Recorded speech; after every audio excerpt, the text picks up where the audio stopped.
Fala galera tricolor, tô aqui para mais um bate-papo rápido sobre as últimas do nosso amado Fluminense. Sem muita enrolação, vamos logo direto aos pontos. Primeiramente, escalação do Fluminense para o duelo contra o The Strongest. A provável escalação segundo as últimas notícias que foram publicadas no final da tarde. Fábio no gol, na lateral direita Guga, na zaga Manuel e David Braz, na lateral esquerda Esquerdinha, da base tricolor. No meio de campo, Thiago Santos, Martinelli, Piranha. Piranha aí a galera não ficou muito satisfeita não, mas aí tem que ver com o Diniz. Ele que indicou e a diretoria que contratou. No ataque, Lelê, John Kennedy e Isaac. E aí, tá bom, galera? Primeiro de tudo, né? Cadê o Alan? Essa contratação também me parece que realmente não deu certo. E o Alan tá ali, ninguém lembra dele, ninguém questiona. E o salário dele deve ser meio alto ali para o padrão do Fluminense. Então, é uma coisa que me incomoda um pouco, né? Até porque fizeram a maior festa quando ele retornou, né?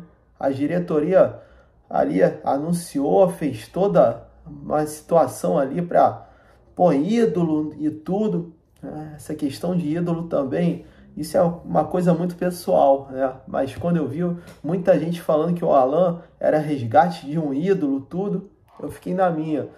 O Alan, eu sempre gostei do Alan, mas realmente ele até agora parece que só está ali batendo ponto ali, só aparecendo na lista de relacionados e só, né? Se resume a isso. Assim, ou seja, quase uma figura nula, né? A gente tem um jogo aí difícil pela Libertadores e tudo, e ele não entra nem no time reserva. Complicado. Galera, o Ganso não viajou para a Bolívia, assim como também o nosso artilheiro, nosso hermano Germancano, também não foi.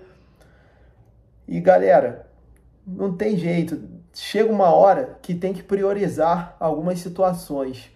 E assim, eu vejo muita gente discutindo essa questão de planejamento, tudo, e vou ser bem sincero, eu acho que o Diniz, caso ele confirme essa escalação, eu acho que é o correto sim, tá? A gente pode até discutir ali, pô, Pirani, por que não dá uma chance pro Giovani?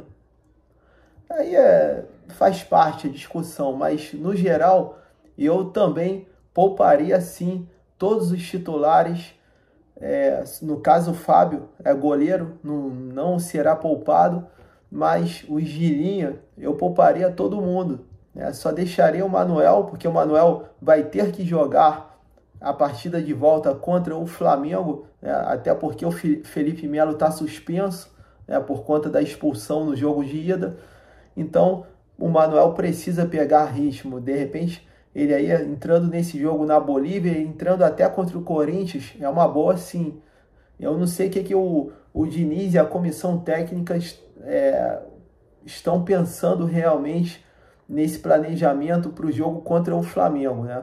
Vai poupar contra o Strongest, beleza. Mas será que vai poupar também contra o Corinthians? Realmente não sei. A minha única preocupação realmente a curto prazo é a questão física do time titular do Fluminense. Os dois últimos jogos contra o Flamengo e contra o Botafogo, eu achei o time muito cansado, né? Pelo menos essa foi a impressão que me passou no estádio, né? Principalmente o jogo contra o Botafogo, né? O Fluminense no primeiro tempo até correu, trocou passes e tudo, mas no segundo tempo parece que morreu de vez. Então, assim, muita gente até fala, falta variação tática, falta isso, A questão do desgaste é um ponto que eu acho que é quase uma unanimidade, né? Que a sequência de jogos acaba que afeta, sim, ainda mais o Fluminense que tem um elenco enxuto, não tem tantas opções. Então chega uma hora que tem que tomar decisões impopulares, né? E uma dessas decisões impopulares é essa provável escalação para o jogo de amanhã. É uma pena, mas é o que tem que ser feito, pelo menos na minha opinião. E galera, eu acho que assim, não tem jeito. A prioridade a curto prazo é o jogo contra o Flamengo. Não tem jeito. A Libertadores, pô, é um ponto que a gente precisa faturar amanhã para garantir a classificação, beleza. Ah, mas se vencer também já garante matematicamente 100%. Tudo é um risco, gente. Não tem como fugir disso, né? Eu acho que, no ruim de tudo, o Fluminense tem, depois do Strongest, tem o River Plate no Monumental, jogo pedreira total. Ah, se perder, beleza. Tem um jogo com o Sporting Cristal. Na pior das hipóteses, decide a vaga no Maracanã. Já deve ter mais de 40 mil ingressos vendidos. E é isso, não tem para onde correr. Realmente, eu vejo também muita gente falando essa questão que eu até falei ainda há pouco, a variação tática. Não, o Diniz tem que variar. Gente, além da sequência ser prejudicial, sequência de jogos, acaba que, e quando você repete o time direto, não tem jeito. Lesões, fadiga, não tem jeito.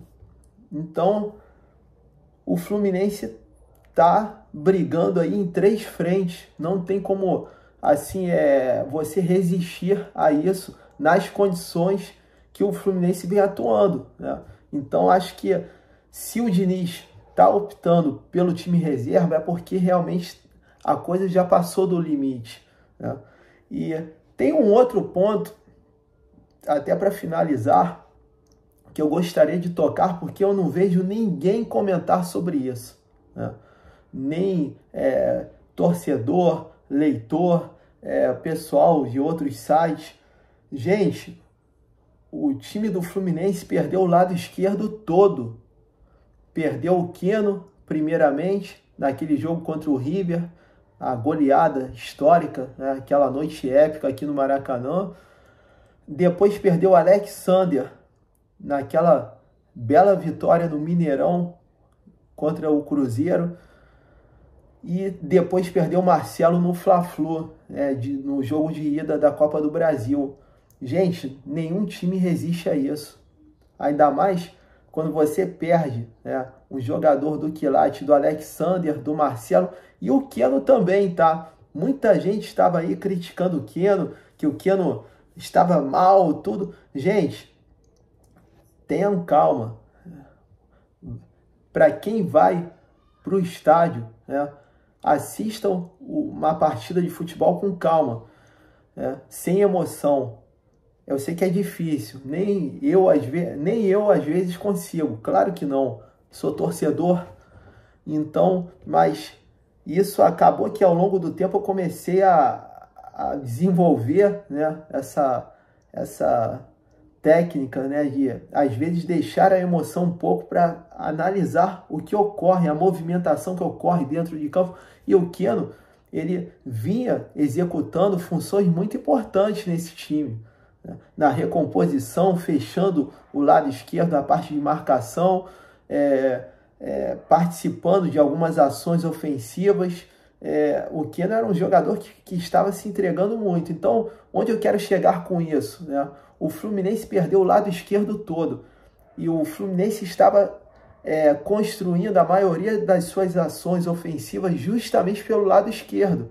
A gente está falando aqui do Marcelo, né, que a capacidade diferenciada, ele é gênio. O Alexander, que, na minha opinião, é o jogador hoje mais importante assim, em termos de acelerar o jogo, né? Fazer aquela transição para o ataque e tudo. Ele, na marcação, ele é o faz tudo do Fluminense, né? Ele, assim como ele é feroz na marcação, ele é extremamente habilidoso ali para apoiar, para construir.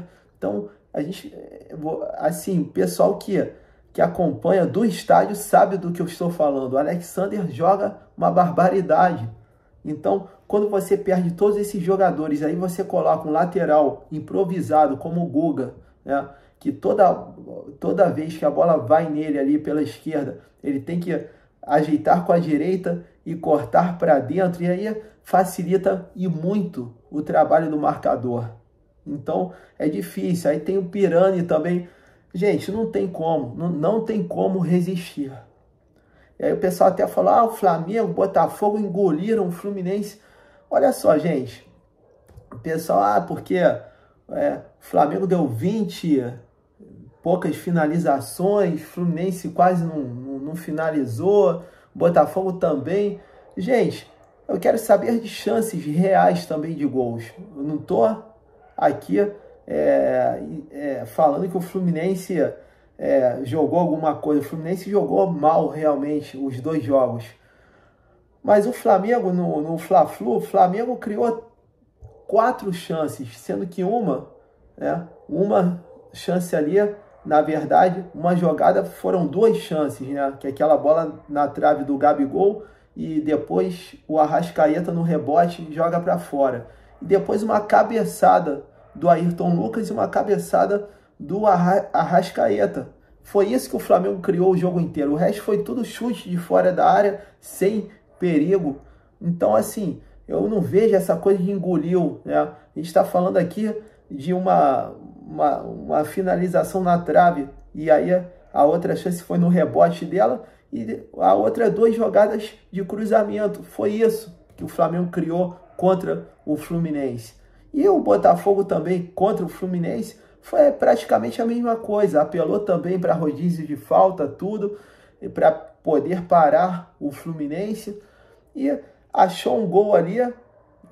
E assim, o mérito do Botafogo foi marcar muito, fechar ali o espaço de defesa, marcou muito mesmo, e achou um gol, né? Teve um chute de fora da área que o Fábio fez uma bonita defesa. Foi isso, né? Por isso que eu falo, eu bato na tecla, o Fluminense a curto prazo tem que priorizar esse jogo contra o Flamengo, tem que priorizar chegar ali no melhor estado físico possível, para que o time possa voltar a jogar o seu futebol, ali que a gente sabe que tem capacidade. É claro, com os desfalques aí do Keno, que não deve voltar contra o Flamengo, muito menos o Alexander também, vai ficar um tempo ainda parado, mas o Marcelo está sendo preparado para voltar, já ajuda e muito. Então é isso, galera, não tem para onde correr. Eu sigo fechado aí com o Diniz. É claro que nem tudo que ele faz a gente bate palmas, né? Não pode ser assim também. Quando erra, a gente tem que realmente criticar, questionar, mas no geral eu não vejo, né? Não tem para onde correr, né? Então agora é aguardar a bola rolar lá em La Paz, torcer. Isso é futebol. Os reservas de repente podem chegar lá, endurecer e de repente surpreender. Então é isso, galera. Tamo junto. Saudações tricolores. Vitória, se Deus quiser. Tchau, tchau.